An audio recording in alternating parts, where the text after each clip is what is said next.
Hello, and welcome to Switchpoint. Today's review is on Cronos: The New Dawn, developed by Bloober Team for Nintendo Switch 2. To say I was skeptical going into 2025's Cronos: The New Dawn is an understatement. I am a huge fan of survival horror. Resident Evil is probably my favorite game franchise of all time, and I've fallen in love with so many other games in the genre. However, of all the developers making horror games, Bloober is not one of my favorites. Of all the games I've played by them, I've only at least somewhat liked one game of theirs, and that's because it's the remake of an all-time favorite of mine, and I still think the original is a better game.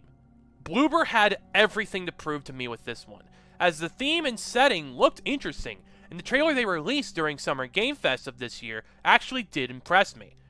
Now I've finally gotten around to playing it, and I'm ready to share my findings on this new IP with the main character's mouth permanently open like they're an excited sea lion.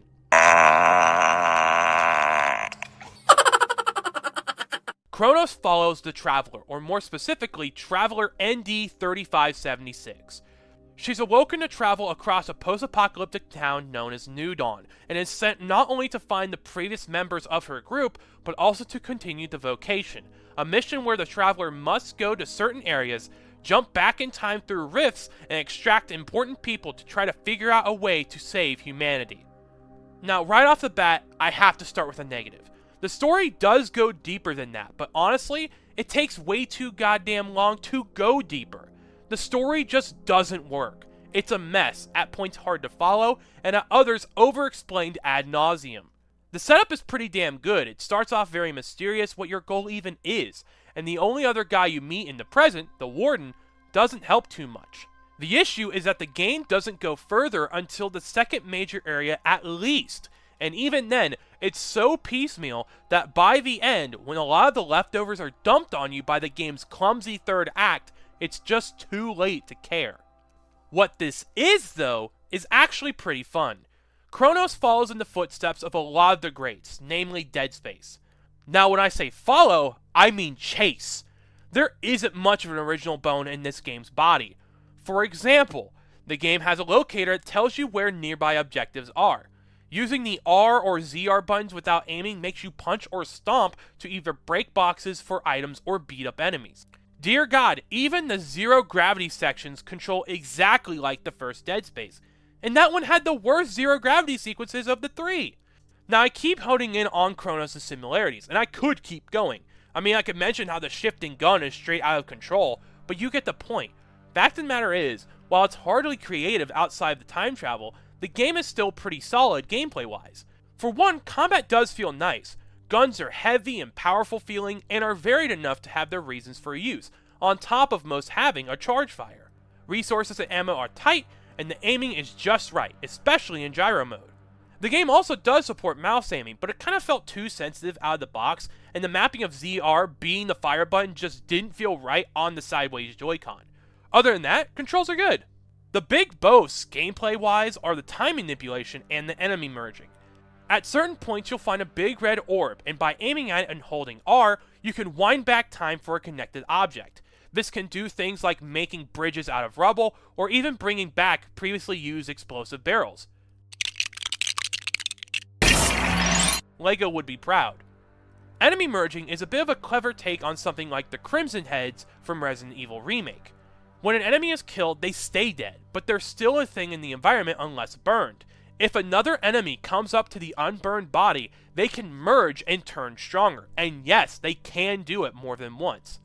It's actually a really dope mechanic, I like it a lot, but I also find it's pretty easy to work around. The enemies don't really get smarter or really more deadly, they just kind of hit a little harder and have a little bit more health, that's it. That's one thing I have to bring up about Cronos. When you first boot up the game, or hell, anytime you boot up the game, it brings up a message about how this game is so hard, guys. It's gonna kick your damn tushy. You better nut up or shut up. As if that alone is scary. Hell, there's not even a difficulty mode to start out with, so you know they're serious. The truth of the matter is, if you've finished your typical survival horror game, Cronos isn't much harder than that for a good chunk of it. It may be a bit harder than a Resident Evil, but it's nothing on a Siren. That is, outside of some annoying as hell difficulty spikes in the second half, paired with a pretty unreliable autosave system. Yeah, you're going to want to save all the time in this one. Continuing off of positives, this game is very nice to look at. Cronos looks pretty damn good, and aside from some frame rate issues when under load, it runs at a pretty good 30 frames per second on Switch 2, no matter the mode of play. It also sounds nice too. Voice acting is solid, by the way. The Traveler and the Warden especially do a damn decent job, though some of these supporting characters definitely chew some scenery. Preserve one thing dear to me in this whole wide fucked up world.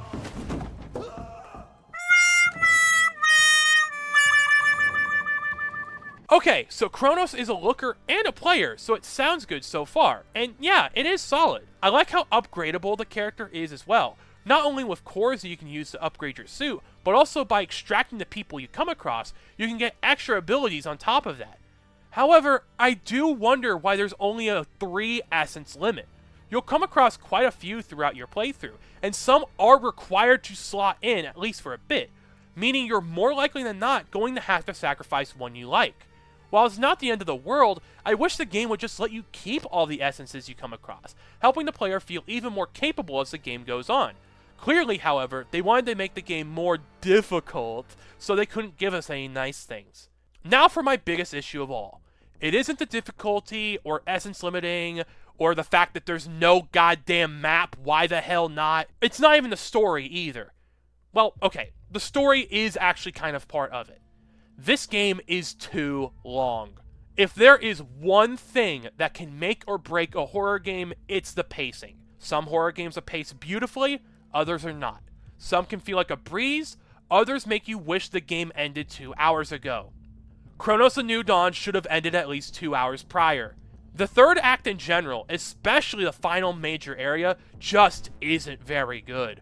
The bosses aren't that bad, but it starts to feel like a drag, and with the story being so whatever, Cronos definitely ends weaker than it starts. You do get a New Game Plus after completion, and there's even a secret ending on top of the 2 available ones for doing so, but I doubt I'll ever see that second ending anytime soon. Overall, I still feel as conflicted on Cronos: The New Dawn as I was before I played it. On one hand, it's a fun survival horror experience that looks pretty damn slick, and for a console so fresh that there really isn't much else like it yet, that's pretty sweet. On the other hand, it's also a sometimes annoying, drawn-out experience with a near lousy story and feels like a drag to try to finish. I wish I could love it more, but I just can't. But on that note, there's no way I could hate this game either. For that reason, I'm giving Cronos: The New Dawn a thumbs to the side. It's not bad in any way and would probably actually be a solid buy on sale, but I had too many issues to recommend this one at its full $60 asking price. Thanks again for watching this video, guys, and stay tuned until next time. Like and subscribe, and until next time, this has been Switchpoint. Take it easy, guys.